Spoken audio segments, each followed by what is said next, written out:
Fred Savard avec vous pour un 40e épisode. Je me demande si c'est pas la plus longue saison. Je peux aller vérifier, là, mais j'ai l'impression que dépasser 40 épisodes, là, c'est pas arrivé si souvent. Faudrait que je vérifie. Je vous avoue que j'ai pas eu le temps de le faire. Et c'est même pas le dernier, c'est l'avant-dernier de la saison 6. Parce que là, il y a cet épisode-ci que je vous présente, il était vraiment pas prévu. Il y a 2 semaines à peine, je prévoyais même pas vous présenter cet épisode-là, mais il y a des invitations qu'on ne peut pas refuser. Alors, c'est ça. J'ai été invité au festival Virage qui se déroulait à Petit-Saguenay. Je ne vous dis pas exactement c'est où.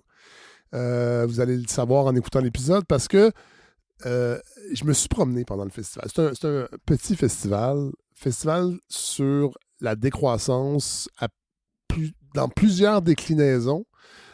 Sur la transition écologique.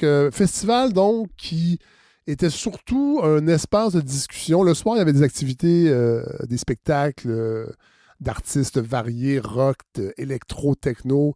Bon, j'avoue que j'étais avec mon amoureuse Émiville, donc la soirée était plutôt tranquille et on n'était pas directement sur le site parce qu'on a tout organisé ça à la dernière minute, mais les activités du jour, c'était vraiment relié à la discussion avec des gens qui font des choses et c'est ça que j'avais envie pour me redynamiser un peu, parce que, puis vous allez voir, je l'explique là, dans certaines entrevues que j'ai faites. Moi, j'étais à Montréal, j'invite des essayistes, on est beaucoup dans le monde des idées, on discute de livres, d'essais, oui, plutôt à gauche, mais quand même toujours dans le monde des idées. Puis là, d'être entouré de gens qui ont les 2 mains dans la pâte, qui essaient d'offrir autre chose, de vivre autre chose, d'allier leurs gestes avec leur pensée, ben ça m'a fait du bien. Je vais pas devenir militant pour autant du jour au lendemain. Chacun son rôle. Moi, je me vois plus comme une croix de transmission, mais et c'était pas juste des militants, il y avait des gens vraiment de divers horizons. Je me suis promené, j'ai fait vraiment ça sans plan préétabli. Alors, c'est une espèce d'épisode immersif, impressionniste que je vous propose avec des gens que j'ai croisés. À Virage, à Petit-Saguenay, on va parler du festival, du village et de certaines personnes que j'ai pu croiser. Pas des grosses vedettes de ces milieux-là, parce qu'il y en a. Il y avait Catherine Dorion, là-bas, que j'ai croisée. On a reparlé un peu de l'épisode avec Yvon Rivard. Elle m'a demandé si j'avais fini de lire son livre. On devait peut-être faire une entrevue. Finalement, ça n'a pas donné. Puis j'ai aussi privilégié peut-être des gens qu'on entend moins. C'est ça, toujours l'idée de la balado. d'Ali Giroux, c'est la même chose. Vous allez me dire, c'est pas des gens qu'on entend continuellement sur toutes les tribunes. Catherine Dorion, quand même, on peut dire que les médias l'aiment bien. Mais bon, j'ai eu des choix, j'y ai pensé. Est-ce que j'y vais avec ces invités-là au détriment de d'autres? Puis finalement... vous allez voir ce que ça donne, en fait, mais je pense que j'ai eu la main heureuse parce que j'avais envie de parler à des gens, c'est ça, c'est à des gens qu'on n'entend pas souvent, puis je pense que ça respecte aussi l'idée de ce projet-là dès le début, qui était de peut-être explorer d'autres idées, puis des visages et des voix qu'on entend moins. Alors voilà, j'en dis pas plus. Je vais laisser les gens eux-mêmes s'exprimer au cours de ces entrevues. Alors voilà, c'est ce que je vous propose pour cet avant-dernier épisode de la saison 6, l'épisode 40. Je vous le souhaite très intéressant dans vos oreilles.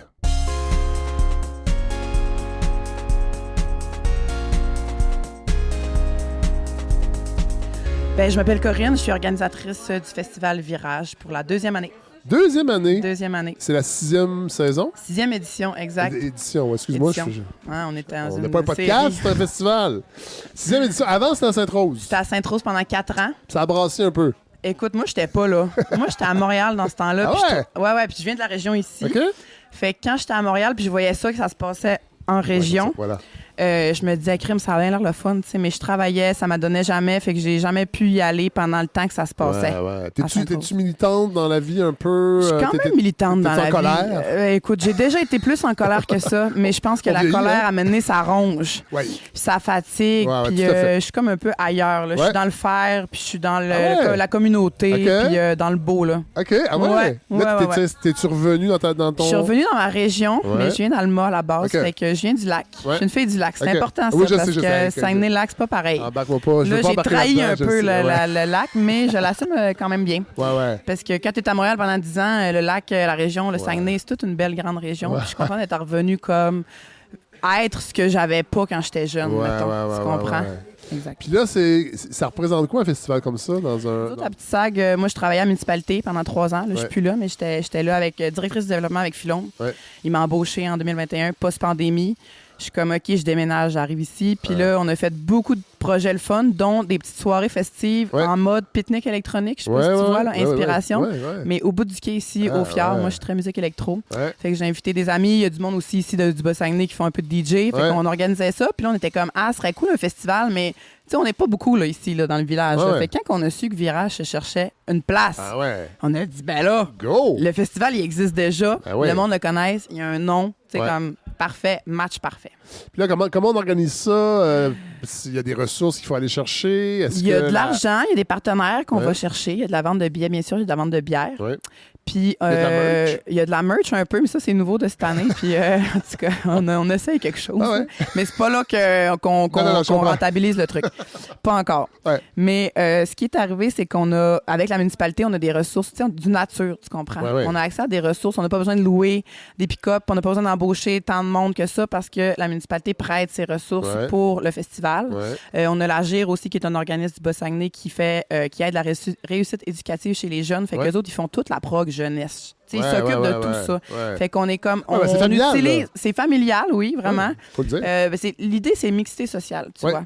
On veut comme que le monde de Montréal, le monde de Rimouski, le monde des régions, le monde de la ville viennent à Petit Sag, puis on veut que le monde de la place participe. Puis ça, c'est important de mettre en relation toutes sortes de monde qui se croiseraient peut-être pas dans la rue, mais que là, ils se ramassent autour d'une table. Là, il faut qu'ils parlent parce que c'est un atelier. Puis là, finalement, tout le monde se trouve bien smart, tu sais, quand on est tous... C'est des petits ateliers quand même. On n'est pas tant que ça. C'est ça. Je sais que c'est il y a de tout. C'est à dimension humaine. Oui, c'est à échelle humaine. Ben, le village de Petit Saguenay, la vision de développement, c'est beaucoup faire un village à échelle humaine pour les gens de la place, avec des services de proximité, pour qu'on puisse se promener, aller faire notre épicerie. Tu sais, genre en mode un peu ville 15 minutes, là, mais village 15 minutes. On est là un peu. Fait que le festival... Vous voulez détruire l'Occident. Ben là, écoute, un village à la fois. Mais l'idée du 15 minutes, là, dans les sphères complotistes, je sais, mais c'est comme, hey, marcher 15 minutes pour aller faire ton épicerie, ça m'apparaît pratique. C'est pas de l'esclavage, me semble, là. Écoute, moi, je suis pas tout le temps ces affaires-là, ça me décourage un peu. Mais là, avec la population, comment ça se passe? L'année passée, c'était timide. Oui. L'année passée, c'était timide. Parce que là, c'est ça, c'est une faune... Ben, c'est très montréalais, gauche, environnemental, tout ça. Fait que là, l'année passée, puis tu sais, à Sainte-Rose, ça a déjà brassé, il paraît. Moi, j'étais pas là. Fait que, puis dans le temps, ils faisaient ça sur un terrain. Il y avait moins de liens que le village. Mais c'est très touristique, Sainte-Rose aussi. C'est très touristique. Les gens sont peut-être tannés des fois de voir tout le temps je connais pas le temps les dynamiques sur place, mais je sais qu'ici à Petit Sag, il y a quand même une culture de participation citoyenne, puis de bénévolat, puis tout ça. Fait que il y a eu comme une place pour le festival où ce qu'on disait, on veut que le monde soit là. Mais l'année passée, puis ça, j'en parle à tout le monde. Ce qui est arrivé l'année passée, c'est qu'il était comme, c'est qui de Montréal qui débarque ici puis qui vont faire du grabuge, tu comprends? Mais personne nous a dit ça en face, mais on sentait qu'il y avait un petit... Il y en a qui ont des anneaux puis des tatous. Il y a toutes sortes de monde, mais c'est le fun, tu sais. C'est du monde coloré. Ils sont doux. De partout au les Québec. Les woke sont doux, faut pas l'oublier. Ils sont doux. Oui, je parlais de où. Non, ils sont doux. Ils sont doux, mais c'est du monde smart. Mais là, c'est ça que je m'en allais te dire. C'est que l'année passée, il y a eu une petite crainte, panique, mais subtile.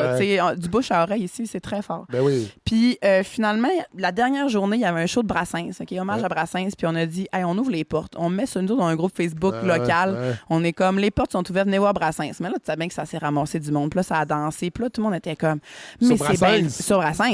Pas dire métal, là. Non. Puis c'était l'après-midi, il faisait beau. Puis moi, je me sentais... Là, à ce moment-là, j'étais une rockstar. Tu sais, tous les stress de comme... Parce que, tu sais, quand tu travailles à la municipalité puis t'invites 500 personnes dans ton village, t'es comme... Parce que les gens, ils vont partir après. Mais toi, tu restes. Moi, je reste. Puis là, les voisins... Puis on avait fait une réunion publique avant, puis tout ça. Puis tout le monde s'est ramassé à Brassens. Puis là, c'était comme Corinne, mais wow, mais c'est le fun. Le monde sont propres.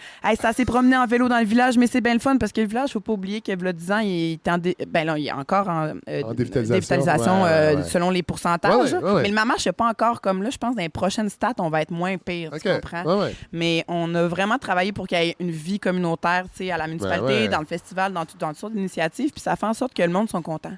C'est comme, il y a de la relève, il y a des jeunes qui s'impliquent, puis c'est le fun, puis là, les gens étaient propres, puis le village. Bon, il y a un peu de bruit le soir, là. Mais ça, au fait qu'à Québec, il doit y avoir du monde qui chiale sur le bruit, je suis sûre aussi. Fait que là, ce qui est arrivé cette année, c'est qu'on a plus de monde de la place dans nos équipes de bénévoles. Tu sais, mettons, tous nos conférenciers sont nourris par les cuisines collectives. Fait que ça, c'est les madames de Petit Sac qui nous ont préparé ça depuis 2 semaines chez Madame Clara. Fait que ça, c'est vraiment chouette. Ça, c'est à l'Arena, ça? À l'Arena, ouais. C'est pas avec mon bracelet, je peux-tu goûter à ça? Toi, là, tu peux goûter à ça avec ton bracelet vert. Ben, vas-y. Il y a full bouffe. Ah, ben là. Full bouffe. Il y avait des bagels au faux... Vegan, le menu, là. Bagels au faux-mont fumé. Wow. Fait qu'ils sont ouverts, là, tu sais. Ils apprennent à cuisiner. On a fait du tofu au beurre ensemble, c'est fun. Ça, c'est le fun. Quand le festival, il passe de ta tête, là. Puis à un moment donné, là, tu te mets à faire des pancartes, puis à faire des grosses chaudrées de bouffe. Puis là, c'est comme... Là, c'est le fun. Là. Parce que là, dans les semaines passées, j'étais là. Pourquoi je me suis embarquée là-dedans encore, moi? Puis l'année passée, je travaillais pour la municipalité. Là, cette année, c'est bénévole. Mais il faut croire que j'ai tellement eu du fun l'année passée que j'ai renouvelé l'expérience. Toi, tu fais quoi ici quand le festival est fini? Comment tu gagnes ta vie? Ah, mais là, maintenant, je travaille pour le Grand Dialogue pour la transition socio-écologique. Fait que j'ai passé de la municipalité locale à un niveau plus régional, je te dirais. Fait que c'est une initiative en genre de concertation citoyenne. On veut même esprit un peu. Mais puis, plus large. Plus large, plus régional. Puis c'est Yann, le cofondateur de Virage, qui travaille là. Puis que l'année passée, moi, j'ai rencontré Yann. Puis là, on s'est bien entendu. Puis là, il était comme, tu cherches une job? Puis j'étais là, non, pas en tout. Mais finalement, de fil en aiguille, j'étais comme, tu sais, j'ai eu du fun à Petit Sac. J'avais une belle relève aussi de notre stagiaire qui est arrivé comme stagiaire, mais tu sais, la fille, elle connaissait full de techniques de participation citoyenne, de concertation. Moi, j'ai étudié en sciences politiques, mais plus en théorie, là. Oui, tout à fait. Puis Juliette, elle avait de l'expérience pratique. Fait que, tu sais, stagiaire, là, nous autres, on faisait pas de différence. Là. Elle est rentrée dans l'équipe via un peu l'éco-conseil, le programme à l'UQAC aussi. Puis, tu sais, elle a pris ma place quand moi, je suis partie comme directrice de développement. Fait que, tu sais, je partais comme la tête, le cœur en paix. Puis je voulais monter un petit peu d'échelle, voir ce qui se passait au Grand Dialogue. Fait que c'est ça mon parcours. Hey, merci Corinne. Merci pour ce festival. T'es pas tout seul, mais... Non, c'est un gros travail de groupe, ça, je tiens à le dire. Là. Puis tu disais, petit atelier, là, mais hier, l'après-midi, il y avait Dalí Giroux, Catherine Dorion. C'était full.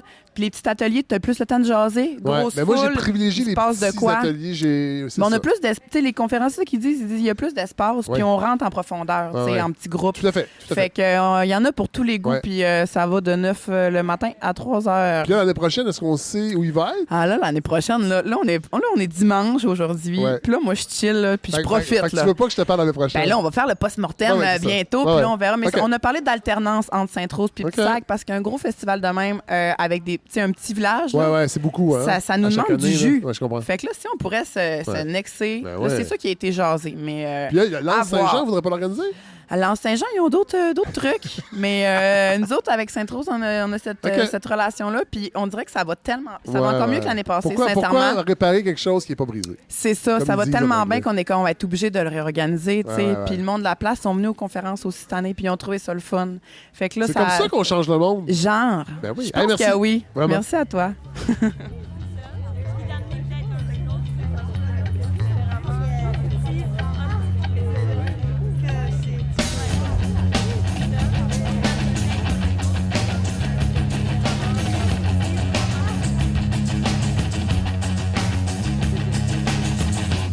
Oui, bonjour Fred Savard.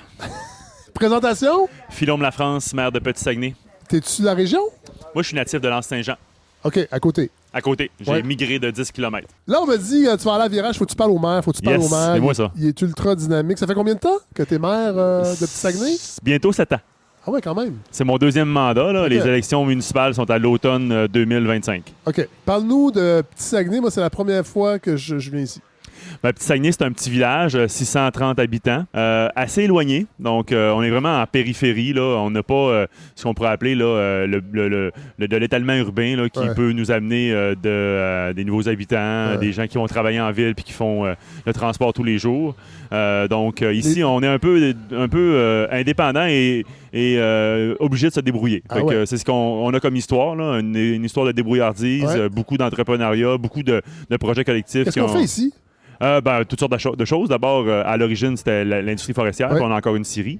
L'agriculture encore, puis qui est présente aujourd'hui, plusieurs fermes laitières, semences de pommes de terre, bleuetières, etc. Beaucoup de production agricole encore. Et on s'est diversifié dans les années 60-70 en tourisme, qui est devenu un secteur assez important. On a le village Vacances Petit-Saguenay, là, qui est quand même une entreprise reconnue au Québec. L'Association de la rivière qui gère la rivière à saumon, plusieurs restaurants, auberges, etc. Il y a un parc de la CEPAC, il y a une partie... La CEPAC, on est intégré dans la CEPAC comme tous les villages du fjord. Et on n'a pas un pôle ici, la CEPAC, par contre. Il n'y a pas d'emploi ici, il n'y a pas d'aire d'accueil. Et depuis quelques années, on est plus aussi dans les développements de fabrication artisanale. Donc, forgerons, joailliers, fabrication de textiles recyclés, potières, fabricants de guitares, luthiers. Donc, on a... Mais ça, on peut créer ça? Une attractivité ou ça existait déjà? Je pense que ça vient un peu de la culture locale, comme je disais, une culture de débrouillardise. Puis il y a eu une génération de Saguenois, de Saguenoises qui ont décidé de revenir ici, ou de pas partir, en fait, pratiquement, puis qui étaient intéressés par les savoir-faire traditionnels. Fait qu'il y a comme une petite tradition qui s'est installée, puis il y a des gens qui se sont greffés à ça. Donc c'est des gens d'ici au départ qui ont commencé ça, puis après ça, il y a des néo-ruraux, des nouveaux arrivants qui sont arrivés, puis qui ont leur propre projet. Puis, donc la fabrication artisanale, là, c'est rendu une tradition à Petit-Saguenay, pratiquement. Là, ça fait une dizaine d'années, même plus, là, qu'on voit ça émerger. Puis ça fait, un beau dynamisme au cœur du village parce qu'on a comme une série d'ateliers qui sont contigus. On peut visiter ça, on peut aller voir l'artisan. Donc, c'est vraiment intéressant. Et là, il y a Virage. La deuxième édition est ici? Deuxième édition à Petit-Saguenay. C'est la 6e édition en tout parce qu'il y en a eu 4 à Sainte-Rose-du-Nord avant. Est-ce que as-tu joué un rôle pour attirer Virage ici ou as-tu volé Virage à Sainte-Rose-du-Nord? J'ai joué un petit rôle là-dedans. Parce que quand ils ont commencé à avoir des problèmes avec la municipalité à Sainte-Rose-du-Nord, parce qu'il y a eu toutes sortes d'enjeux avec la municipalité. Touristiquement parlant, est-ce que Sainte-Rose a des enjeux? J'ai l'impression que c'est plus connu. Beaucoup plus. C'est ça. Beaucoup plus développé au niveau touristique. Ça met de la pression aussi. C'était pas nécessairement ça. C'était plus les questions d'acceptabilité sociale parce qu'il y a eu un autre festival aussi à Sainte-Rose qui est un festival de folk salle qui attirait beaucoup de monde, beaucoup de nuisances pour les résidents. Bon virage, ça amène aussi du monde, du bruit. Parce qu'il y a un volet musical là, le soir. C'est pas juste des gens qui discutent. Non, on fait pas juste discuter sous la tente. Un monde autrement. C'est ça. Il y a un volet festif. Là. Hier, on avait une soirée DJ jusqu'à 3h du matin. On sait que ça a dérangé un peu le voisinage. On va faire des ajustements ce soir. Mais c'est ça. Il y avait ce volet-là. Puis il y avait aussi des enjeux politiques à Sainte-Rose qui a fait qu'à un moment donné, ça a été un peu difficile. Puis moi, je me rappelle, à l'époque, je connaissais les organisateurs, puis j'avais dit, si vous voulez l'asile politique, je vous l'offre à Petit-Saguenay. Puis en blague, tu sais. Puis de fil en aiguille, éventuellement, on a reparlé avec ces gens-là, puis un jour, ils ont dit, nous, on est un peu épuisés, là, on a des enjeux, donc est-ce que ça vous intéresserait de reprendre le festival? Potentiellement, temporairement. Fait qu'on a eu des discussions, on a dit oui. Puis là, on est dans la partie temporaire, puis on verra ce que ça deviendra, parce qu'on a encore des discussions avec la gang de Sainte-Rose. On pourrait faire un virage en garde partagée, peut-être. On verra. Mais est-ce que tu as cette sensibilité-là? Parce que c'est ce qu'on m'a dit. Tu as déjà une sensibilité au niveau de l'écologie. Tu dois être plus à gauche qu'à droite, j'imagine. Plus à gauche qu'à droite, oui. On peut dire ça comme ça. Mais aujourd'hui, on ne sait plus. Hein? Tout change. Oui. Mais donc, c'était un atout aussi, j'imagine, par rapport aux valeurs que véhicule Virage. Oui, ça rejoint mes valeurs. Moi, je suis un ancien militant, étudiant, altermondialiste, écologiste. J'ai frayé avec l'anarchisme dans ma jeunesse. J'ai évolué, mais je suis rendu un élu municipal. Moi, c'est l'inverse. C'est en vieillissant que je vois mon Dieu. que l'anarchisme m'interpelle plus que quand j'étais jeune. Moi, je pensais que c'était une maladie de jeunesse, l'anarchisme. Écoute, peut-être que tu vas me convaincre que je me suis trompé puis je fais une chose. On en reparlera off the record. Mais non, mais c'est ça. Fait que j'ai quand même un passé militant. Et quand je suis arrivé en région, je suis revenu dans mon village natal, à Anse-Saint-Jean. Qui est plus gros, hein, qui est à côté, c'est 1200 à peu près? Oui, 1200, plus touristique, même un peu de surtourisme, on pourrait dire. Un village très développé au niveau des commerces, des services. Là. Donc, c'est un centre de services pour nous, à Petit-Saguenay, et pour les autres villages autour. Quand je suis revenu, je me disais, je peux pas faire ce genre d'activisme-là dans un village rural. Là. Ça, je veux dire, ça marche pas. Là, parce que là, ça devient personnalisé. On connaît les gens, on les croise à l'épicerie. C'est pas le même genre. Fait que là, je me suis impliqué plus en économie sociale. Je me suis dit, je vais faire du développement d'entreprise qui va amener, dans le fond, un meilleur monde au niveau local.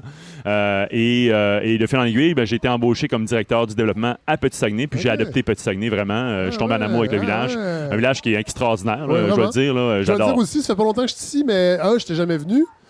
Puis comme j'ai dit tantôt aux femmes à l'accueil, je ne vais plus de l'autre bord. Non, c'est fini. Sainte-Rose, non. Non, je comprends. Là. De toute façon, là-bas... C'est beau, Sainte-Rose. Ah, c'est beau, mais c'est juste beau.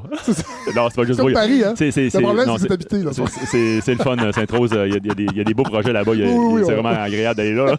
On fait des blagues. Mais non, c'est un village qui est très, je dirais, il y a beaucoup d'ouverture d'esprit de la population, très accueillant. Puis il y a une dimension urbaine qui est intéressante parce qu'on est vraiment dans un milieu urbain très dense au niveau du village lui-même. Oui, il y a des rangs, puis il y a des gens qui habitent loin, mais on peut ici être proche, se promener à vélo, à pied, tout faire. Les services sont proches. On n'a pas tout, mais on peut tout faire à pied. Moi, je vais chercher mon fils à tous les jours au CPE, mais je suis en milieu rural. Puis je vais à l'épicerie tous les jours à pied. Pas tous les jours, mais je vais à l'épicerie à pied. Je fais l'essentiel de mes déplacements à pied ou en vélo. J'adore ça. Puis moi, c'est ce que j'aimais en milieu urbain, la partie mobilité. Puis c'est ce qu'on essaie de travailler de plus en plus pour favoriser cette mobilité-là active. Tu avais des sensibilités à gauche. Tu les as toujours. Est-ce que tu es capable d'instiller ces valeurs-là dans l'administration d'un village comme Petit-Saguenay? Oui. C'est sûr que, tu sais, j'ai pas fait de campagne avec des étiquettes. Non. Tu sais, on se présente pas comme ça au municipal, puis c'est correct. Mais j'ai fait campagne avec des valeurs puis des projets. Donc, les gens, je pense, qui ont une certaine conscience politique comprennent qu'est-ce que ça veut dire tout ça. Et avec le leadership qu'un maire peut exercer, effectivement, on peut amener ces valeurs-là, les transposer dans des actions, puis dans des façons de faire aussi, parce que on a vraiment implanté une culture de participation citoyenne qui était déjà présente, d'ailleurs. Hein? Il y a un historique aussi à Petit-Saguenay là-dessus. Et on l'a accentué, on a travaillé au niveau notamment du budget participatif. On a amené des citoyens à s'impliquer au niveau du processus décisionnel de la municipalité avec des commissions qui impliquent des citoyens. Donc, les citoyens sont pas seulement des spectateurs, ils peuvent aussi participer à la décision ou à la discussion avant que le conseil municipal prenne des décisions. On fait beaucoup de consultations. Donc, on a amené une dimension, dans le fond, qui est participative, beaucoup, à tous les niveaux. Et aussi, au niveau des projets, c'est sûr que moi, j'ai un leadership au niveau des idées. Je suis pas le seul, mais j'ai beaucoup d'idées. Je réfléchis tout le temps, je m'inspire. Puis j'amène ça au conseil, je fais des tests, puis ça passe ou ça passe pas, dépendant. J'imagine que la dimension du village fait en sorte... Est-ce que c'est plus facile de faire ça parce que le village est pas très grand? Définitivement. J'imagine qu'il y a un lien, il y a un tissu social qui est très présent. Donc, le dialogue est facile. Tout à fait. Ah oui, c'est facile de rejoindre tout le monde. Donc, quand on a besoin de discuter d'un enjeu, on peut faire une rencontre publique, par exemple, avoir 70 personnes sur 630. Ça représente une bonne proportion de la population. Puis, on a fait une démarche de participative. Pour Montréal, ça veut dire... une réunion de 100 000 personnes, peut-être 200. Là, 3 soirs au stade. C'est ça, 3 soirs au stade. Un grand rendez-vous, un gros happening. Mais nous, c'est ça. On a fait, par exemple, là, une démarche de consultation pour notre politique de participation citoyenne et de développement durable. Il y en a deux politiques. Puis, on a rejoint grosso modo, la moitié de la population à travers, je pense, 15 ou 17 activités. Donc, c'est possible. On a cette proximité-là qui nous permet justement d'aller chercher le pouls de tout le monde, de travailler davantage en mobilisation, en concertation. Puis, on ne fait pas des gros projets controversés malgré qu'on avance vraiment là, au niveau d'idées qui peuvent être parfois plus controversées dans l'espace public. Qui bousculent les habitudes. Par exemple. Mais on le fait en parlant publiquement, en préparant les gens à ce qui s'en s'en vient en les consultant, en sollicitant l'ensemble des acteurs. Fait qu'au final, ça va très bien. Oui, on a eu des petits conflits. On a toujours des petits conflits dans les villages, là, c'est normal. Évidemment, mais on a eu un plus gros récemment, l'année dernière, sur un enjeu de développement domiciliaire. Puis, qu'est-ce qu'on a fait? Nous, on a reculé. On a dit, regardez, on va prendre le temps de bien faire les choses. On va revenir avec ça. Puis, ça a tout délié les tensions. Le projet venait de la municipalité? De la municipalité. Est-ce que c'est un enjeu d'attirer du monde? Est-ce que vous avez besoin de monde? On a des besoins, mais présentement, le problème, c'est qu'on n'a pas d'offre au niveau ni du logement, ni de terrain pour construire, ni de maisons à vendre. Il y a une poignée de possibilités, puis c'est pas tout le temps les meilleures. Donc, c'est très difficile présentement de pouvoir s'établir à Petit-Saguenay. Et on travaille très fort pour réussir à délier. Est-ce que vous avez les leviers, tous les leviers, ou il y a des choses qui sont Non, on n'a pas tous les leviers. C'est ça, hein? On n'a pas tous les leviers, puis le principal, c'est le levier financier. On s'entend que dans le développement domiciliaire, c'est du privé qui fait ça. Je veux dire, ça prend du capital. Tout à fait. La municipalité... Avec une logique de marché qui, des fois, est incompatible avec les besoins. Exactement. Puis, tu sais, ici, on le sait, là, présentement, c'est 350, 400 000 construire à peu près là, en région comme ici. Les gens ici font des salaires... Bon, quand tu fais un salaire de 20$ de l'heure, t'es content. Tu peux aller jusqu'à 30, dépendant de ton corps de métier ou ce que tu travailles. Mais les gens qui travaillent sur place dans la municipalité, c'est pas des gens qui sont très riches, donc qui n'ont pas les moyens de se construire des maisons à 350 puis 400 000. Les maisons ne sont pas accessibles, là, donc on a cet enjeu-là. C'est très difficile, fait qu'on essaie de trouver des façons innovantes de faire de la construction qui n'est pas trop cher avec du modulaire. Puis on veut aussi faire du logement abordable, il y a des programmes présentement. On travaille beaucoup présentement là-dessus pour éventuellement avoir une offre de logement aussi qui va donner un tremplin pour que les gens éventuellement puissent acheter une maison usagée moins chère ou se construire si jamais ils ont les moyens. Ben, monsieur le maire, merci. Je vais te laisser aller parce qu'avant que je pèse sur enregistrer, tu me disais j'ai pas trop de temps, faut que j'aille. J'ai encore le temps si tu veux. Faut que tu gères les poubelles. Oui, c'est moi qui gère les poubelles. Ça, c'est un maire de proximité, j'aime ça. Mais là, je fais pas ça à la semaine longue. C'est parce que c'est le festival, c'est mon engagement. Je veux me donner une image de quelqu'un qui est proche de la population. Je m'occupe des poubelles. C'est vraiment l'endroit le plus dégradant. Là, je vais te filmer. C'est ça. Hey, merci. Ça fait plaisir. Salut.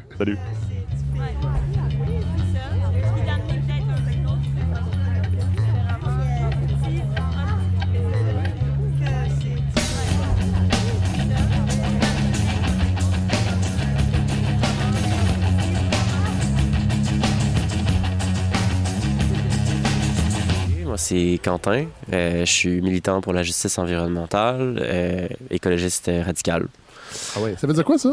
Écologiste radical? Ouais. Ça veut dire que j'ai une forme d'écologie que je pratique dans mon militantisme qui impose une certaine radicalité.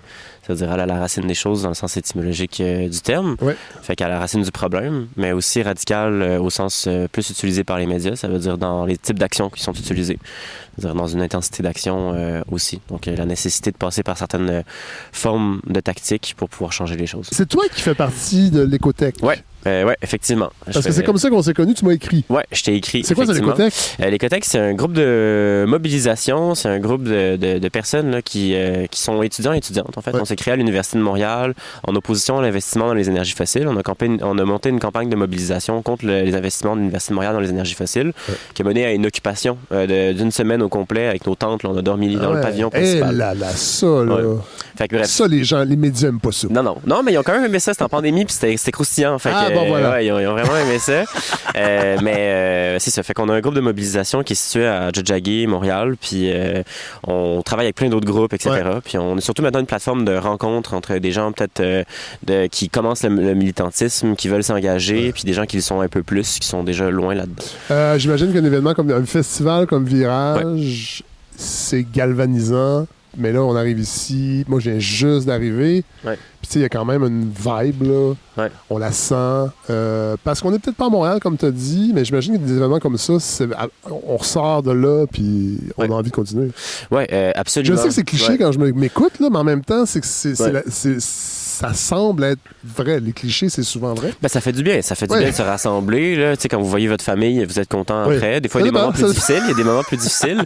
Mais ça dépend pour qui, mais concrètement, quand tu vois des gens qui sont proches de toi, avec qui tu partages des choses, ça fait du bien quand tu ressors de là. Mais c'est confrontant aussi. C'est un espace de confrontation des idées, des visions du monde, des visions du changement, parce qu'une transition, ça implique un changement social concret et profond, économique aussi. Fait que ça permet de voir qui en est où. C'est quoi les réalités, d'ailleurs, aussi de notre espace. Parce que c'est très territorialisé, ancré dans le territoire, ce qu'on fait. Mais ce qui est le fun, c'est que c'est pas à Montréal. C'est à Petit-Saguenay. Ça permet de rassembler des gens qui sont pas de Montréal, puis de faire venir le monde de Montréal ici. C'est-tu un problème, ça? Ça peut en être. En vrai, tu sais, je dirais une majeure partie de la population est à Montréal. Fait que souvent, les projets se font là-bas, les rencontres se font là-bas. Fait que pourtant, c'est un projet qui traverse le Québec ou les territoires non cédés, pour le dire autrement. Puis ça permet d'être à Petit-Saguenay, de changer la dimension, d'être dans un autre paysage, puis d'être ancré dans un autre territoire aussi, ce qui est quand même très important quand on parle d'écologie ou de transition. Fait que d'être ancré dans un paysage où derrière nous, on a une montagne, là, les gens le voient pas, puis on est dans un champ, c'est magnifique. Le monde jase dans une genre de chapiteau. C'est vraiment une autre vibe que dans un bâtiment à Montréal qui est climatisé parce qu'il fait trop chaud. Toi, t'es ici, t'as donné une conférence? Oui, j'en ai donné déjà une hier. On est samedi en ce moment, c'est donc vendredi. Puis j'en donne une demain aussi. OK. Fait que je donne 2 conférences à Virage. Puis sur 2 sujets qui sont quand même différents, mais interreliés aussi. Celle d'hier, c'est sur le projet Saint-Laurent. Le projet de François Legault? Le projet de François Legault, son livre publié en 2013, que je vous conseille absolument pas la lecture. Non, mais Godefroy l'a lu pour nous. Il en avait parlé, je pense, à la saison 2. Il avait décortiqué. C'est toujours le fun. On n'a pas à le faire après. Ben, exactement. Non, c'est pas mort, ça? Non, absolument pas. En fait, c'est une vision économique, ce livre-là. C'est une vision de développement économique très capitaliste pour inscrire le Québec dans un marché mondial. Donc, en créant ce que Legault, parce qu'on appelle des technopoles, il veut faire plein de Silicon Valley. Ça a le nom de zone d'innovation du Québec, ça, en ce moment au Québec. Puis ce qu'on voit actuellement avec la filière batterie à voiture, avec la filière quantique, la filière numérique, possiblement les zones d'innovation minière et d'aluminium, bref, ça prend vraiment place. C'est la matérialisation, l'opérationnalisation de cette vision économique-là. Genre mot pour mot, quand tu lis le livre puis tu regardes ce qui arrive en ce moment, c'est ça, c'est aussi la suite du plan Nord. Parce qu'à l'époque, on avait l'impression que c'était une carte de visite. Souvent, les politiciens qui veulent se présenter aux plus hautes fonctions vont présenter un livre qui, après ça, est un peu oublié aussitôt qu'ils sont au pouvoir. Donc, en fait, ce qui se passe avec Nordvolt, ce qui se passe avec l'empilement des projets d'amener des gros joueurs, c'est encore cette idée-là. Ça s'inscrit dans cette même logique-là. Après, il parlait pas d'écologie dans son livre. La filière batterie, c'est une manière pour attirer des multinationales étrangères à s'installer sur le territoire, à venir exploiter, à créer de l'argent dans un peu une logique de ruissellement. Ça va retomber dans la poche des Québécois, Québécoises. Ça, c'est démenti. Ça n'existe pas. On l'a déjà essayé dans le passé, des mouvements comme Thatcher en Angleterre, par exemple. Mais ce qu'on voit en ce moment, par contre, c'est une centaine de projets infrastructurels de mines, de transport, agrandissement des ports du Québec, de manufactures. Nordvolt, c'est une parmi une dizaine de manufactures du genre, à Bécancour, à Bécomo, ici au Saguenay, et énergétique aussi. Donc, de détruire le monopole d'Hydro-Québec sur l'énergie pour permettre à ces multinationales-là d'avoir leur propre source énergétique, leur champ de panneaux solaires, leur champ d'éoliennes. Et de les revendre. Et de le revendre. Revendre les surplus. Exactement. Pas nécessairement. Voilà. Mais effectivement, là, c'est exactement ça. Ce qui est vraiment une perte énorme pour les Québécois, Québécoises. Donc, c'est quelque chose d'important pour contrôler l'énergie puis de le faire correctement. Tout à fait. Fait que ça va aussi augmenter tous les tarifs, etc. Bref, c'est un plan qui est en train de se mettre en place, qui est très, très concret. Puis c'est destructeur en termes sociaux, en termes économiques aussi, selon beaucoup d'économistes, et en termes écologiques, bien entendu. En fait, ça ne profite pas à tout le monde. Ben non, ça profite au même. Parce qu'on nous vend l'aspect économique, mais on se rend compte à l'usage que ça ne profite pas à tout le monde et les retombées ne sont pas bien redistribuées. Elles ne sont pas bien redistribuées, mais surtout, on donne, pour pouvoir attirer ces multinationales-là, on donne les rênes du pouvoir. On enlève nos cadres, nos réglementations qui permettent de cadrer ces industriels-là pour qu'ils viennent s'installer sur le territoire. On leur donne de l'argent pour qu'ils viennent, on donne de l'énergie à rabais, on paye les emplacements où est-ce qu'ils s'installent. On leur dit de venir absolument ici. On dit, il n'y aura pas de cadre, venez-vous-en. Fait qu'on donne les rênes du pouvoir, puis tout ce qui nous permet de contrôler ça dans les mains des industriels. Puis quand des multinationales privées ont les rênes du pouvoir, ben c'est pour le but de faire du profit. Le but n'est pas d'avoir des retombées économiques pour le Québec. Ben, l'autre atelier, plutôt, là, c'est sur le conflit dans la transition. Ça, c'est mon sujet de mémoire. Fait que la place du conflit, pas du conflit à l'interne, là, entre nous autres ici, là, le conflit avec l'État, possiblement, avec le pouvoir privé aussi. Donc, 2 acteurs qui travaillent de pair en ce moment pour une transition particulière qui est à l'opposé de la transition qu'on veut porter dans la société civile. Fait que comment est-ce que la société civile, comme entité plurielle, peut entrer en conflit avec ces 2 autres acteurs-là pour pouvoir pousser un projet de société qui est en ce moment complètement différent de celui qui est poussé par la CAQ, qui nous condamne. Donc, il y a des verrouillements là, sur les 50-100 prochaines années avec des infrastructures et des investissements très importants. Fait que là, ça va être une discussion entre nous ici sur c'est quoi la place du conflit. Puis le conflit au Québec, on a de la misère. On n'a pas d'émission de débat. Je peux te le dire. C'est tough. Comment est-ce qu'on en jase entre nous puis qu'on le comprend? Parce qu'il n'y a jamais eu de changement social d'ampleur sans conflit. Ça, c'est quelque chose, c'est une réalité historique. Mais quand il y a du changement, il y a toujours des résistances. Oui, puis on peut revisiter aussi notre révolution tranquille. Hein. C'était des grandes mobilisations syndicales, la répression policière super importante. On a eu des gains sociaux parce qu'il y a eu des mobilisations qui ont vécu de la violence de la part de la police, donc de l'État, mais aussi de la violence de la part des manifestants pour pouvoir se faire entendre, pour pouvoir imposer un modèle de société qu'on a réussi à mettre en place, qui maintenant se fait détruire au compte-gouttes, ou de plus en plus rapidement. Le robinet commence à grossir. C'est ça. Fait que oui, donc il faut aborder la question du conflit. Mais ce qui est intéressant, il y a des collectifs, il y a des groupes qui commencent à aborder ces questions-là aussi pour s'opposer au projet Saint-Laurent, pour intégrer aussi des logiques un peu plus conflictuelles. Puis je pourrais nommer par exemple les soulèvements du fleuve qui viennent de se créer, là, qui parlent de ça, mais aussi des mouvements sociaux qui n'existent pas encore, qui sont en train de se travailler, des logiques aussi d'ouverture à d'autres tactiques par des groupes. Fait que il y a une réflexion. Il n'y a pas juste dire on milite parce qu'on n'est pas d'accord. On réfléchit à comment on le fait. Puis qu'est-ce que ça va, comment ça va percoler. Hey, merci, Quentin. Ça me fait super plaisir. Merci à toi.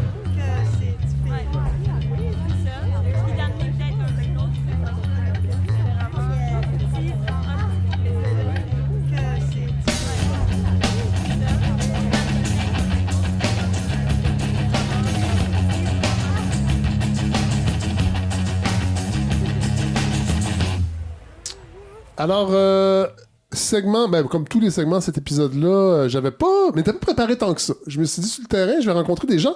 Et là, vous m'avez happé. Présentez-vous. Chloé Germain-Terrien. Oui. Ici, j'ai le chapeau de conseillère municipale d'un petit village en Mauricie, Saint-Stanislas. Isabelle Clément, je suis aussi conseillère municipale dans le village d'Hérouville. Et Mélanie Busby, je travaille pour le Front commun pour la transition énergétique. Bon, alors, on va commencer par les deux élus de la Mauricie. Mais Mélanie, tu embarqueras dans la discussion. Parce que là, vous m'avez dit, là, il se passe quelque chose chez nous et il faut en parler. C'est pas secret, mais ça défraie pas les manchettes non plus. Qu'est-ce qui se passe? Il y a une compagnie qui s'appelle Test Canada qui a eu la belle idée d'implanter, qui veulent implanter une 130 éoliennes de 200 mètres de haut pour un projet d'hydrogène vert et de e-gaz. Oui, c'est ça. Là, vous avez fait notre présentation tantôt dans le cadre de Virage. L'hydrogène, on en a parlé au podcast plus tôt cette saison avec Godefroy. On a compris que c'est un peu... les promesses de l'hydrogène vert sont... Là, on va pas rentrer dans la technicalité. On est quand même dans le greenwashing, là. Dans la transition énergétique, là, l'hydrogène vert, on peut dire que ça a une place à certains endroits, là. Donc, ça peut être utilisé... Bon, je recule d'un pas. Oui. L'hydrogène, ça peut être utilisé comme carburant. Ça consomme beaucoup, beaucoup d'électricité et c'est très, très, très coûteux à produire. Oui. Donc, pour ces raisons-là, on devrait réserver l'hydrogène pour des usages où on ne peut pas faire mieux. Oui. Donc, puis en général, ces usages-là, c'est des usages industriels où on a besoin de très haute température et de combustion. Puis là, c'est un marché de niche. C'est un marché de niche. Il y a une place, mais c'est très, très, très limité. Oui. Alors que le projet TES Canada propose d'avoir une utilisation beaucoup, beaucoup, beaucoup plus large de l'hydrogène et d'une manière qui n'est pas très efficace. Puis je disais tout à l'heure, je racontais l'anecdote, il y a des gens qui parlent de l'hydrogène comme un canif suisse. Ouais. Donc, tu peux faire plein de choses avec ça. Tu peux mettre ça dans toutes sortes de moteurs. Mais un canif suisse, ça peut couper du bois, ça peut couper du papier, ça peut couper des cheveux, mais tu fais pas toutes ces choses-là avec ça parce que c'est pas le meilleur outil pour faire ça. Ça dépanne. Là, dans le cas de vos deux, là, on parle d'Hérouville et Saint-Stanislas. Et là, on parle d'installation. En fait, c'est l'entreprise privée, vous le disiez en présentation. C'est le premier projet éolien entièrement privé? C'est le premier projet d'énergie éolienne privée pour le privé. Parce que les projets d'éoliennes privées, au début, ils servaient à produire de l'électricité, mais c'était vendu à Hydro-Québec. Là, c'est la première fois où c'est un privé qui lui-même produit de l'électricité. C'est privé, mais là, c'est le contraire. C'est Hydro-Québec qui va vendre de l'électricité à Test Canada. Ouais. Là. Le Test Canada, c'est qui est derrière ça? En fait, c'est une entreprise belge, mais là, derrière, au Canada, on retrouve une Desmarais. France Desmarais Chrétien. C'est Éric Gauthier, le PDG. C'est quelqu'un qui vient de la finance. C'est beaucoup des gens de l'énergie pétro-gazière. Qu'est-ce qui vous interpelle? Qu'est-ce qui est problématique? Moi, ce qui me pose problème en premier, c'est que ça soit une entreprise privée, tout simplement. C'est qu'il soit une entreprise privée qui investisse notre territoire et qui dise on va vous donner 25 000 $ à vous, les municipalités, on va donner 25 000 $ à des propriétaires pour installer une éolienne, pour après faire notre petite affaire et emmagasiner les profits. Moi, mon premier problème, il est là. C'est qu'on ne partage pas les bénéfices, on ne nous demande pas de collaborer. On arrive, on donne de l'argent, des redevances, that's it, that's all. Disons qu'il y a un bris de confiance, puis c'est sûr que l'idée d'avoir une éolienne de 200 mètres à quelques centaines de mètres de chez soi, puis pas juste une, là, comme je dis, il y en a 130 là, dans la région, il y a quand même certains inconvénients. Là. C'est sûr que la réception serait probablement différente si c'était un projet collectif. Oui, c'est ça. Je pense que là, les gens seraient prêts à faire quelques sacrifices pour ça, mais là, on se sent un peu comme qu'on est en train de se faire acheter pour pas grand-chose. Mélanie? Bien, je dirais, il y a tellement d'aspects problématiques dans ce projet-là. Bien, d'abord, quand Isabelle mentionnait que c'est privé, ça a un impact lourd sur le territoire, la production énergétique. Puis là, on confie la planification du territoire à l'entreprise privée. Fait que c'est pas juste les redevances, c'est que là, on va faire de l'énergie éolienne partout sur un territoire. Où est-ce que c'est quoi les usages du territoire? C'est eux qui se mettent à décider.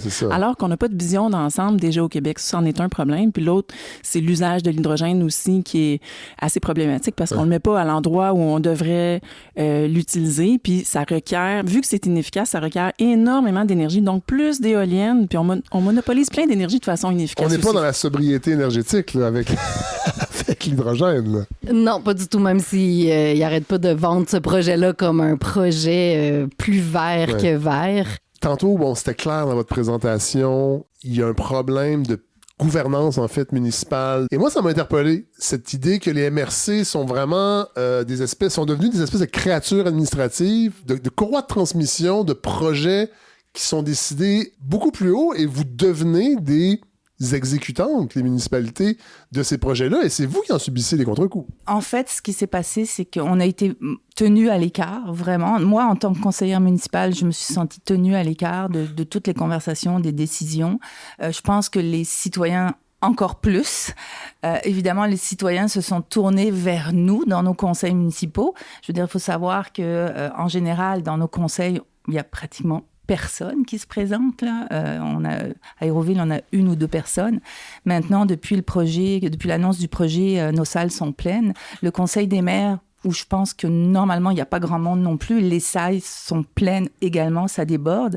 Et là, les citoyens se sont tournés vers leurs élus en leur demandant « Qu'est-ce que vous en pensez de ce projet-là? Qu'est-ce que vous voulez faire? » Et là, les élus leur ont répondu « On n'a pas assez d'informations, on ne veut pas se prononcer, on est neutre, on doit attendre telle décision du gouvernement. » Donc là, les mois passaient et le discours restait le même. Et plus le discours restait le même, plus les citoyens se sentaient complètement trahis, carrément. Il y a une arrogance là, venant de cette compagnie-là, qui sont des experts en relations publiques. Bien là, sûr, je dois qui ont vraiment les moyens de payer des firmes pour les aider avec la communication. Oui, des firmes dont Tact Conseil. Et quand on fait une petite recherche, on voit que c'est tous des l'ancien attaché politique de François Legault. C'est pas Marie Grégoire qui a fondé Tact Conseil? Je pense que oui. Ils sont venus rencontrer les conseils municipaux en privé. Puis, tu sais, à Saint-Saëns, on a une réglementation qui interdit les éoliennes et le transport d'énergie sur le territoire. C'est comme, ils en tiennent pas compte. Comme, ouais, nous, on veut en mettre 18, on pourrait les mettre ici, puis là, puis à telle place. Puis là, je suis comme, ouais, mais il y a aussi une pétition. Parce qu'ils n'arrêtent pas de dire que l'acceptabilité sociale, c'est quelque chose de très, très important pour eux. Ouais. On a une pétition quand même de 500 noms sur une population de 1000 habitants. Donc, c'est quand même significatif. Puis et l'autre moitié n'est pas nécessairement pour. Non, c'est ça. Puis il y a des enfants aussi là-dedans. Je veux dire, c'est ça. Puis ils n'ont même pas encore fait le tour de toutes les maisons. Puis ils sont comme, ouais, mais ça veut rien dire, tu sais, des pétitions. Pour eux, là, ils ont leur projet, ils veulent avancer, ils vont avancer coûte que coûte. C'est comme un bulldozer là, qui avance à son rythme. Est-ce que c'est. Isabelle? Bon, je voulais juste ajouter que le mouvement citoyen en ce moment en Mauricie est vraiment très fort. Je veux dire, il y a plein de réunions d'information qui s'organisent. Les citoyens les organisent eux-mêmes. Ils invitent des spécialistes à faire des conférences. Les salles sont pleines. On a 300, 400 personnes dans des tout petits villages, là. Donc, c'est vraiment, là, il y a quelque chose qui est en train de se passer en Mauricie, puis il est temps que le monde se tourne vers nous. C'est pour ça que j'ai répondu à votre appel. Vous aviez l'air pas désespéré, mais genre, hey, il faut en parler. Mélanie, est-ce que c'est partout au Québec, cette organisation citoyenne? C'est pas tout le monde qui est militant et tout le monde peut pas devenir militant. Est-ce que les citoyens se prennent à bras-le-corps cette transition? Est-ce que vous l'observez dans ce que vous faites? Oui, il y a beaucoup de questions dans ta question. Oui, je sais. C'est mon défaut, puis je commence à être fatigué. Là. La journée a commencé tôt à matin. Oui, bien la question, est-ce que ça va bien? Est-ce que ça va bien? Mais tu sais, du côté de la transition, il y a plein de choses. Tu sais, je présentais hier au Festival Virage qu'il y a plein de choses qui semblent être de la transition qui vient du gouvernement, puis on appelle ça de la transition. Mais c'est comme s'il y avait deux transitions. Ouais. Tu sais, il n'y a pas si longtemps, on disait il faut faire quelque chose. Là, il y a plein de choses qui se font, mais là, il commence à y avoir deux définitions de la transition. Il y a une transition où on va vite, on favorise les entreprises productrices d'énergie, puis on veut plus. Ouais. On décarbone, mais c'est pas encore toujours clair. On a le prétexte de la décarbonation, mais on veut ajouter des mégawatts d'énergie propre, mais il n'y a pas de plan réel pour vraiment se débarrasser des énergies fossiles. Fait que là, de la décarbonation, ça reste à démontrer. Il y en a qui disent que c'est des intentions alléguées. Fait que de ce côté-là, ben c'est sûr qu'il y a des questions. Du côté de la mobilisation citoyenne, c'est en train d'émerger. Tu sais, on a quand même un passé où on a lutté contre des projets, contre les gaz de schiste, contre Énergie-Est, contre GNL Québec. Il y a comme un fond puis un apprentissage du mouvement citoyen. Puis un peu partout, les gens sentent qu'il faut faire quelque chose puis que ça va pas assez vite. Fait qu'il y a des réseaux maintenant, tu sais, des réseaux, il y en a des plus anciens comme le réseau québécois des groupes écologistes. Il y en a des plus récents comme le réseau Demain le Québec. Il y a le réseau de Mères au front. Il y a une multitude de réseaux citoyens qui prennent à bras-le-corps des enjeux locaux. Fait que des fois, c'est des projets qui débarquent dans leur cours. C'est certain quand il y a des éoliennes autres comme la place Ville-Marie qui débarquent chez vous, ça t'interpelle, puis tu veux savoir qu'est-ce qui se passe, puis tu veux avoir ton mot à dire. Fait que oui, il y a plein de gens qui sont pas des militants de carrière, mais ils sont concernés par leur milieu de vie, puis qui veulent être informés, puis agir, puis prendre les meilleures décisions. Je sais pas si ça répond à tes questions. Je veux juste qu'on ait de l'espoir. Est-ce qu'on peut avoir de l'espoir, Isabelle? Je vais répondre honnêtement. Je vais vraiment répondre honnêtement. Ça dépend. Ça dépend des jours. Des fois, je suis complètement découragée. Puis des fois, comme depuis 2 jours, depuis que je suis à Virage, ça va un peu mieux. Puis c'est ça qu'on va chercher. On va essayer de chercher un petit peu d'espoir, mais des fois, c'est vraiment David contre Goliath. On se cachera pas, là. TES Canada, en ce moment, ils achètent de la publicité sur les radios. Ils bombardent les citoyens de messages, de propagande. Qu'est-ce qu'on peut faire, nous, en échange? On n'a pas ces moyens-là, là. On vient, puis je me permets de le plugger, entre guillemets, là. On a un GoFundMe, là, qui s'appelle « Toujours Maître chez nous », collectif Méquinac des Chenaux, qui essaye de récolter des fonds pour organiser... acheter des pamphlets, mettre des pancartes, organiser la lutte. On a quelques centaines de dollars, mais c'est tellement peu en comparaison des moyens qu'il y a en face de nous. Là. C'est vraiment David contre Goliath. Donc, des fois, oui, c'est décourageant, puis des fois, on a un petit peu plus d'espoir. Je pense que c'est comme avec tout ce qui se passe, la crise climatique, le climat général. Je pense que tant qu'on est dans l'action... Tout à fait. Ça entretient une petite flamme d'espoir, puis au moins, on fait quelque chose. Vous êtes inspirante. Merci beaucoup. Merci à toi.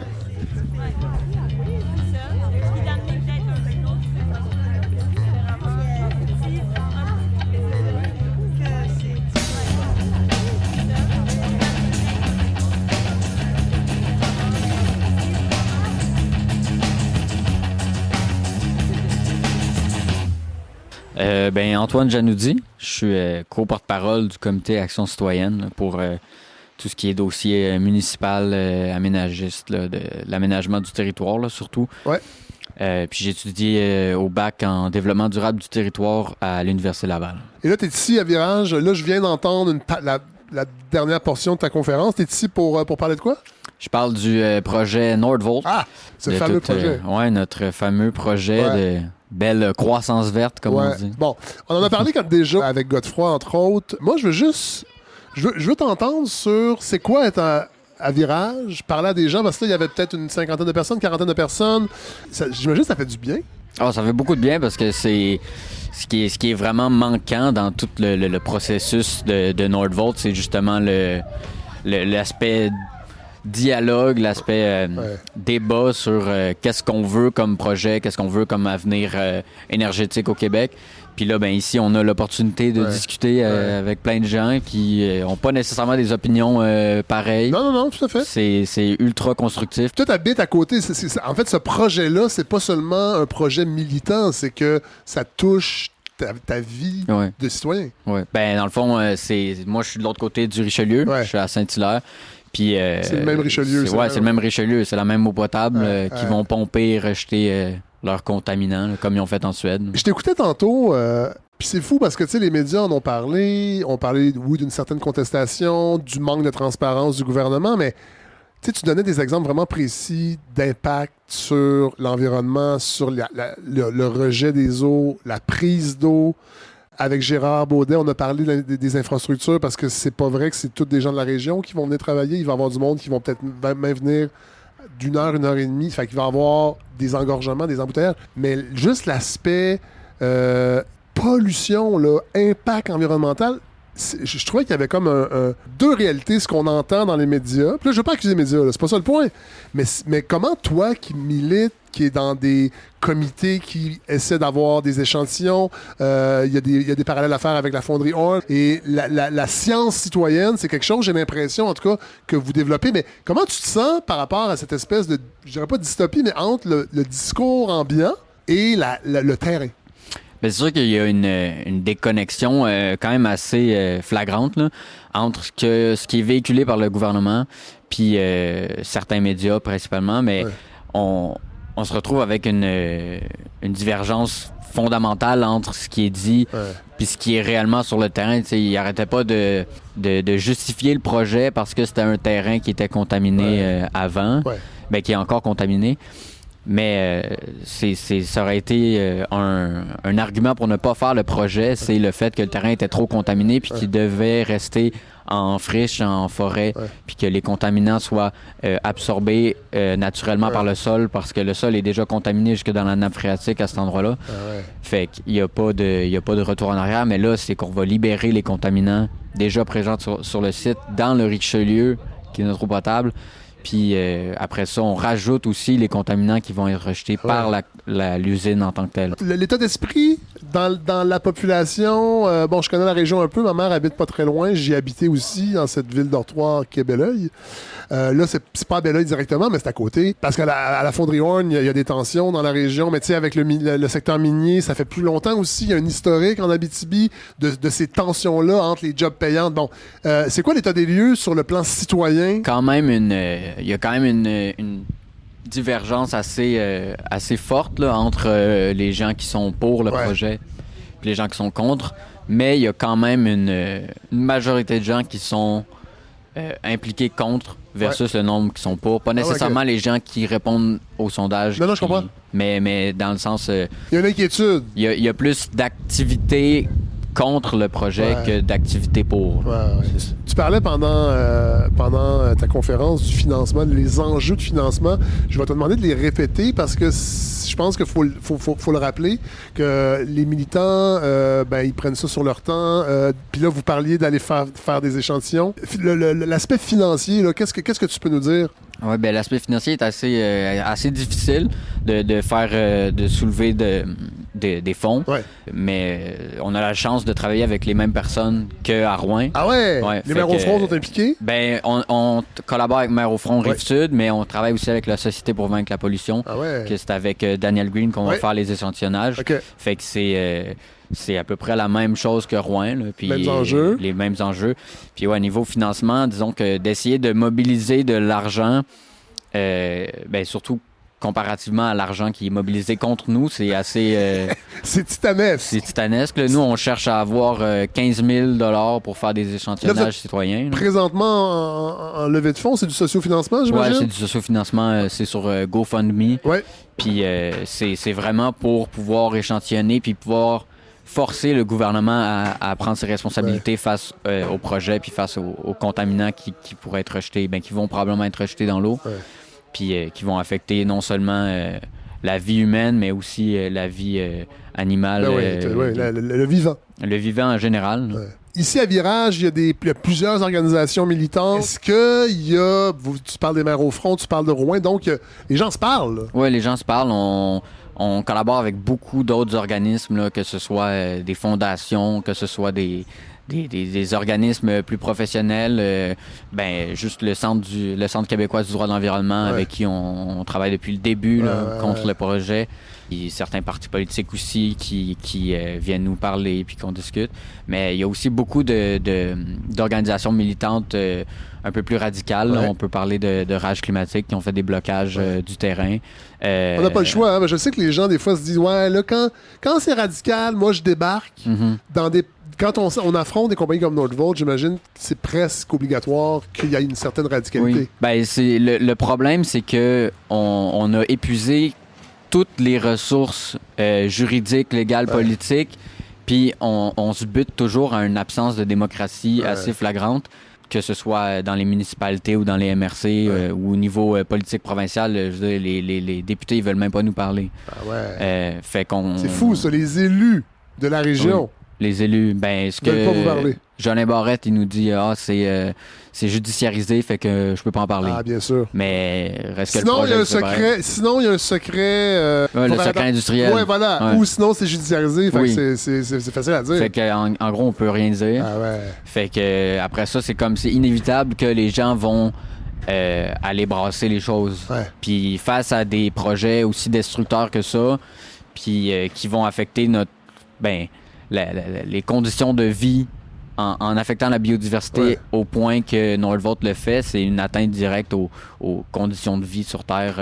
Totalement. Globalement, ces projets comme ça, c'est des écocides grotesques. Puis après ça, évidemment que les gens vont résister parce que c'est leur quotidien, c'est leur milieu de vie qui est affecté. Ouais. C'est la garderie où ils vont porter leurs enfants est à côté. La résidence où leurs grands-parents est à côté. L'eau qu'ils vont boire va être contaminée. Ouais. Mais on va avoir des bonnes jobs. Mais on va avoir des bonnes jobs. Certains, en fait, vont avoir des bonnes jobs. Oui, certains. Probablement que la CAQ vont être moins contents parce qu'il va y avoir plus d'immigration. Ah, hein? Non, elle dit pas ça.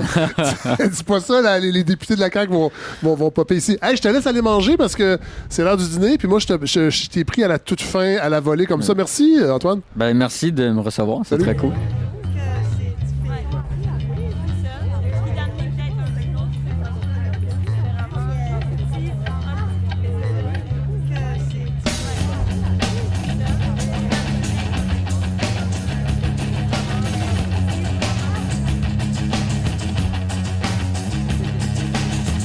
Moi, je suis Pierre-Élie Huppé. Moi, je suis, on appelle ça le développement des territoires ou le développement collectif. L'idée, c'est que différents acteurs, là, de la santé, des élus, le communautaire, les écolos, les citoyens puissent s'asseoir ensemble puis répondre aux besoins du territoire, s'assurer qu'il y ait un bien-être collectif là, qui se génère. Parce que la transition, elle partira pas de l'Assemblée nationale. Là. Mon impression, c'est qu'il y a différentes personnes qui travaillent à la transition. On connaît les grands sommets internationaux. Ensuite, on connaît aussi... Qui sont des incubateurs d'idées. Je pense qu'on n'a pas le choix peu de faire. Il faut que la Chine fasse de quoi, il faut que la Russie fasse de quoi. Fait qu'en année, il faut qu'on se parle à ce niveau-là, mais j'y crois pas. C'est ça. Puis après ça, l'Assemblée nationale, Québec, Ottawa, on voit un peu ça va être des intentions plus qu'autre chose, puis des belles paroles, mais il y a le territoire, il y a la réalité du terrain, en fait. Oui. Puis, il y a des crises qui sont déjà en marche. Là. On a vu les feux de forêt l'année passée. On voit les inondations périodiquement. On voit une tornade passer sur le territoire. On voit des choses qui se passent. Puis, ça va continuer à s'aggraver. Puis, ça rajoute de l'itinérance. Ça rajoute de la pauvreté. Il y a des gens là, qui sont plus assurables, qui viennent de perdre leurs assurances de maison. Puis, soudainement, la maison est plus vendable. Voilà. Puis là, il va en avoir de plus en plus. Là. Comptez pas sur les assurances pour nous accompagner dans la transition. Non. Après ça, on peut on peut essayer de compter sur les assurances pour arrêter d'assurer le milieu pétrolier. Oui. Parce que éventuellement... On dirait que ça non plus, j'y compte pas de compte. Mais bon, voilà. Ça se fait un peu. Non, mais l'idée, c'est qu'il va falloir réfléchir autrement. Ce festival-là, ici, Virage, sert à ça. Toi, t'es installé dans quel coin au Québec? Moi, je suis à Saint-Pierre-les-Béquets. Et bien, toi, là-bas, qu'est-ce que tu fais? C'est un projet collectif. Oui, donc, il y a, à mon sens, différentes échelles. On parlait les paliers. Puis aussi, on nous parle des actions individuelles pour faire la transition qu'on connaît, là, le bac, le char électrique, etc. Mais je pense qu'il faut qu'on s'organise au niveau territorial. Puis là, tu as le niveau territorial, genre des institutions qui s'organisent ensemble. Ça, c'est mon travail. Puis au plan personnel, de vivre en collectif, là, 10, 15, 20 personnes, avoir un projet ensemble, apprendre à rénover ensemble. Aussi, c'est les liens sociaux, là, c'est réinventer une certaine forme de démocratie qui est pas représentative, qui part pas avec un mandat indéterminé pour faire ce qu'on veut. Mais là, je sais, il y a des gens qui vont dire, OK, ils font ce qu'on les plus vieux ont fait dans les années 60 avec les communes, entre autres. Qu'est-ce qui reste de cette expérience-là? Est-ce qu'elle a été assez documentée pour qu'il y ait une espèce de transmission ou ça se ressemble, mais il n'y a pas vraiment de point commun? J'ai l'impression que les gens sont énormément plus pragmatiques. Pas au sens qu'on peut pas rêver. Là. Les gens sont extrêmement rêveurs parce qu'on avait une conférence hier sur pragmatisme, rêve, Québec solidaire, machin. Mais fait que pas dans ce sens-là, mais un réalisme où est-ce que y a la question de l'argent est centrale. Dans les années 70, on a vu des communes s'installer, puis les gens ont fumé des battes pendant 3 mois, ils ont fait l'amour à 15, puis après ça, ils sont partis. Essayé de planter, ça poussait pas. Mais il y a une réelle réflexion qui se fait pour vivre autrement, essayer de vivre autrement. Oui. Puis avec tout un spectre, il y a des gens qui sont hyper organisés, tout est réglementé, cadré. Nous, c'est beaucoup dans l'autre sens, là. Beaucoup plus à l'envie. Est-ce qu'on est capable de se regrouper autour de des idées puis des intentions, puis là, on part sur des projets comme ça. Fait que là, ils sont 2 dans les jardins avec un peu d'aide autour. Il y a des projets de rénovation qui se lancent, puis là, il y a plusieurs personnes. Il va y avoir une fête, là, ils se mettent un petit groupe, puis ils partent. Fait que ça fonctionne plus à l'envie qu'au règlement chez nous. Ton background académique, c'est quoi? J'ai une formation en sociologie. J'ai fait un bac, une maîtrise. J'ai commencé un doctorat là, qui est sur la glace dure. Je travaille sur les écovillages, justement, les modes de vie collectifs. Toute la tension entre le fait qu'on est dans une société qui est individualisée. Donc, à la fois, il y a le vote, le citoyen, les droits qui créent comme un individu. Il y a tout un langage des émotions, de la psychologie qui s'est mis en place dans les 200 dernières années. Que c'est moi, je pense que je me sens comme blabla. Éventuellement, l'argent, le salaire qui passe au-delà des liens familiaux, de solidarité. L'État aussi individualise les réseaux sociaux, le cellulaire. On n'appelle plus dans une maison, on appelle quelqu'un maintenant. Fait que là, tu as une société qui individualise les gens, puis qui les rend pas nécessairement plus égoïstes. Là, tu as des modes de vie collectifs. Puis là, tu vas avoir des réponses à la crise de sens, à le fait qu'il y a de l'isolement, il y a des pathologies de dépression, etc. Fait que je pense que les projets collectifs peuvent répondre à ça, mais en même temps, créer de la friction avec l'individu individualisé contemporain. Puis là, c'est ça un peu la thématique du doctorat, de voir comment est-ce que ça répond à certaines choses tout en rendant les gens inconfortables par ailleurs, puis comment est-ce que ça transforme les subjectivités. Puis est-ce que l'inconfort peut être une posture intéressante pour changer les choses? C'est fondamental, en fait, d'être prêt à être transformé par les modes de vie collectifs. Pour moi, c'est essentiel. Toi, tu présentais? Oui, j'ai présenté hier matin, on a appelé notre atelier Cash, butin et haute trésorerie. Ah oui, c'est ça, oui. Parce que c'est ça, il y a des initiatives de transition sur plusieurs territoires. Parce que c'est l'idée de rassembler un paquet de gens pour voir quelle transition on a envie de faire ensemble. Puis après ça, de quelles étapes qu'on va prendre pour y arriver avec une vision assez longue, là, sur 10 ans, sur 20 ans. C'est comme ça, la transition, tu peux pas faire ça sur un plan de 3 ans ou de 5 ans. Là. Puis là, si tu fais ça sur un plan de 3 ans, tout le monde va faire comme ce qui me met pas trop inconfortable. Alors que si tu te projettes dans 20 ans, tu te dis c'est quoi, où est-ce qu'on veut être rendu, puis là, tu essaies de déconstruire le chemin ou de reconstruire le chemin pour y arriver. Là, ça demande un peu plus d'inconfort, un peu plus de vision, mais je pense qu'on peut aller beaucoup plus loin comme ça. Puis il y a plusieurs initiatives qui n'ont pas été financées avec le dernier financement provincial. Puis alors que c'est des initiatives qui me semblent incontournables pour la transition au Québec. Fait que là, on se dit, si ça, c'est pas capable d'être financé, est-ce qu'il faudrait qu'on fasse notre propre fonds de 100 millions de dollars pour arriver à financer un certain nombre d'initiatives. Des fois pour donner de l'argent, des fois pour financer des projets d'infrastructures collectives. Là, on pourrait penser les ateliers de la transition socio-écologique dans Rosemont, où est-ce que c'est un ancien couvent reconverti pour des groupes sociaux, des groupes environnementaux, du communautaire, etc. Donc c'est ça, une partie en prêt, une partie en don pour financer notre transition, parce que visiblement ça se fait pas. Puis c'est ambitieux, mais ça se pourrait que... On n'a pas le choix d'avoir d'ambition à un moment donné. Voilà. Puis là, c'est intéressant de pitcher l'idée à 60 personnes comme ça, des questions assez précises. Puis les gens sont allés extrêmement plus loin que ce qu'on avait déjà fait à 4-5 têtes.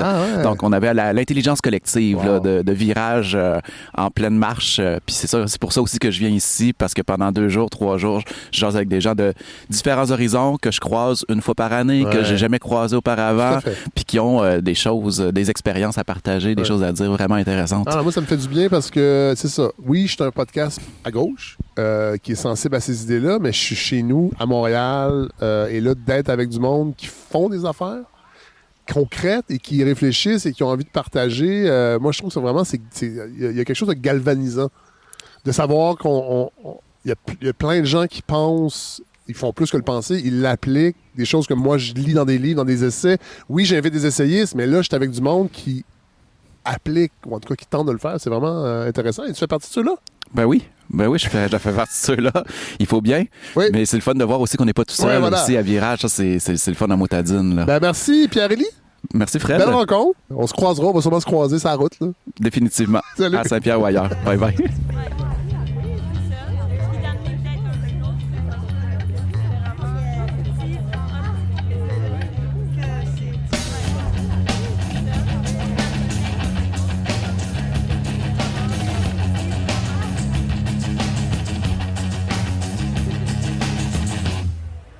Alors voilà ce qui conclut cet épisode. J'espère que vous avez apprécié. Ça m'a fait du bien de le réécouter, d'avoir croisé la route de ces gens-là. Je veux remercier Quentin Lehmann qu'on a entendu, parce que c'est lui c'est un auditeur de la balado depuis longtemps, et c'est lui qui m'a écrit en premier, qui me disait « Hey, tu devrais venir à Virage. Il me semble que ça fit avec ce que tu mets de l'avant, les idées que tu mets de l'avant dans ta balado. » Alors, et oui. Puis après ça, il m'a mis en contact avec Yann. Yann, on ne l'a pas entendu parce que je voulais qu'on entende plus de filles. Et c'est Corinne qui faisait partie du comité. Mais Yann est un des co-organisateurs du festival Virage. Je pense même que lui était là depuis le début parce que c'était la 6e édition. Moi, c'est sûr que l'an prochain, j'y retourne. Est-ce que j'amène mes micros? Je ne le sais pas. Mais en tout cas, j'y retourne parce que j'ai vraiment beaucoup aimé mon expérience. Puis la prochaine fois, je vais tenter d'être plus près parce que là, j'étais à Lens-Saint-Jean parce que c'était à la dernière minute. On avait loué un chalet. Donc, bon, c'est pas loin, mais c'est quand même à 20 minutes. Et la prochaine fois, si c'est à Saguenay ou si c'est à Sainte-Rose, je vais m'arranger pour être sur le site même, pour être encore plus près, pour vivre tout ça encore de façon plus intense. Mais ça a vraiment fait du bien. Fait que je veux remercier toute l'organisation du festival qui a été super sympathique avec moi, qui a été très accommodante. Et merci à tous ceux qui se sont prêtés au jeu des entrevues. J'ai croisé beaucoup d'auditeurs. Et d'ailleurs, je salue Jérôme, pharmacien à Lens-Saint-Jean, parce que j'avais oublié ma pompe orange pour mes allergies saisonnières. Puis il me dit « Ah, vous êtes ici pour le podcast? » Puis à chaque fois, je sursaute. Bon, Lens-Saint-Jean, c'est pas un petit village, hein, il y a 1200 personnes. C'est pas non plus une grande ville, mais alors, il me dit « Ah, j'ai hâte d'écouter ça la semaine prochaine. » Alors, Jérôme, je vous salue. Et tous les autres que j'ai croisés, ça fait toujours plaisir de voir, en fait, des auditeurs et des auditrices en chair et en os. Ça rend ce projet toujours vivant, en fait, dans mon cœur, entre autres. Et ça me fait toujours chaud au cœur, même si des fois mon enveloppe corporelle n'envoie pas ce message-là. Je peux avoir l'air bête de loin, mais si vous venez me voir, là, ça me fait toujours plaisir. On va terminer en chanson avec une chanson qui m'a... en fait, je pensais à ça pendant que j'étais là-bas, dans toute cette idée de gens qui font des choses et qui sont pas les grandes vedettes de certains mouvements, puis qui travaillent concrètement. J'ai repensé à ce grand... En fait, ça va être un succès souvenir que je vous offre. La chanson Manu Chao du groupe Les Vents Passent, qui était sorti début 2000 et qui résume beaucoup, je pense, ce que je pensais et ce que je pense parfois de ce milieu-là, parce que on n'y échappe jamais à tous les milieux. Il y a toujours des gens qui prennent plus de place que d'autres, puis des fois, je suis de ceux-là. Mais vous remarquerez que, en tout cas, sur les réseaux sociaux, c'est pas tout à fait moi qui est en avant dans ce projet-là. Des fois, on me le reproche aussi. J'essaie toujours de mettre mes invités de l'avant, que ce soit les quelques vidéos que je mets en ligne ou les photos, ou, voilà. Alors, et je trouve que cette chanson-là des Vampas résume bien mon état d'esprit. Alors, je la dédie à tous ceux qui font des choses, qui essaient des choses et qui essaient de nous proposer une autre vision du monde. Bonne semaine tout le monde, on se retrouve pour un dernier épisode la semaine prochaine.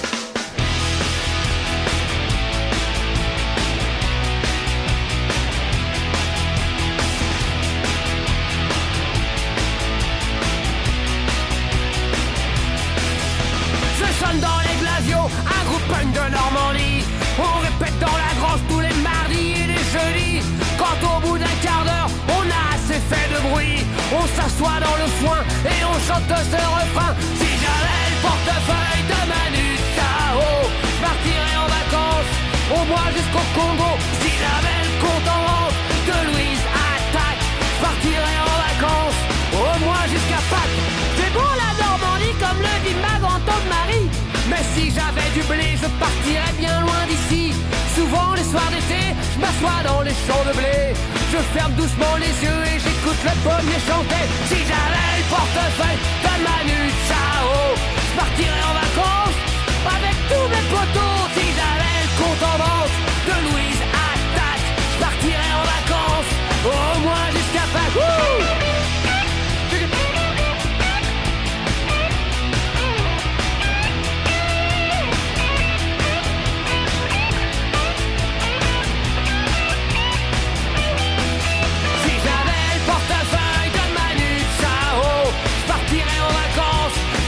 Super moto, si j'avais le compte en banque de Louise Attaque, je partirais en vacances, au moins jusqu'à Pâques.